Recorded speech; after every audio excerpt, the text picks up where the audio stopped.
Well, folks, Facebook has done it. They have absolutely solved the Russia-Ukraine conflict because they decided late last week to make it legal on Facebook for the time being to call for violence against the, quote, Russian invaders. So, take that, Putin. I'm pretty sure Facebook is banned in Russia anyway right now, so I don't think Vladimir Putin or his invaders are going to see the Facebook posts where people say death to the invaders or whatever it is that is now allowed on Facebook. So I'm not exactly sure, right, how impactful Facebook's decision is going to be on Putin and the Russian forces. But what we can go ahead and surmise is that it's probably going to be devastating for Russians living here in the United States and, of course, living anywhere outside of Russia. We're already starting to see the xenophobia against Russians here in the United States take hold, right? Russian-owned restaurants, people are boycotting them, right? The Russian vodkas that are actually a lot of them produced here in the United States being poured out into the gutters, right? Nothing that has to do with Russia is acceptable here. Russian people will discriminate against them and their businesses.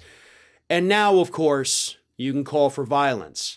But Facebook's totally clear. They say, no, you still can't call for violence against Russians, Russian civilians, Russians in the United States. You'll still get popped for that. But if you want to say that the invaders need to die, hey, totally cool. Because, average Americans are so great at making those distinctions, right? Just like there was no Islamophobia here in the United States following the 9/11 attacks, right? That wasn't a thing. We didn't see Middle Eastern-owned businesses here in the United States being boycotted. We didn't see violence against Middle Easterners here in the United States. Nope, that totally didn't happen.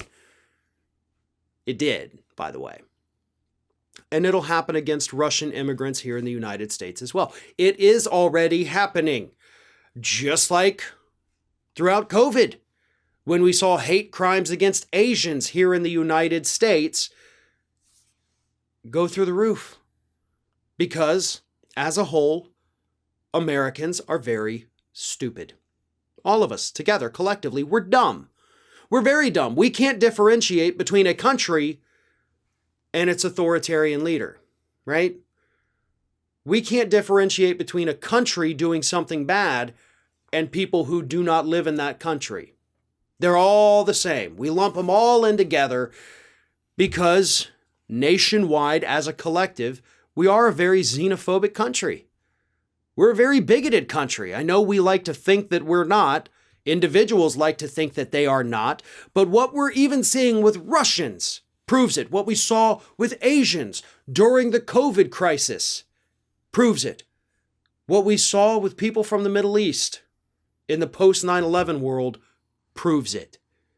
We can't distinguish between one bad actor or a group of bad actors and the entire population as a whole. And this little Facebook stunt here saying, go ahead and tell them you want them dead, is going to lead to some horrible things here in the United States. Trust me on that. Thanks for watching, and if you like what you saw, make sure you subscribe to our YouTube channel for fresh content every single day of the week. Just smash that subscribe button, and of course, don't forget to like, comment, and share the video.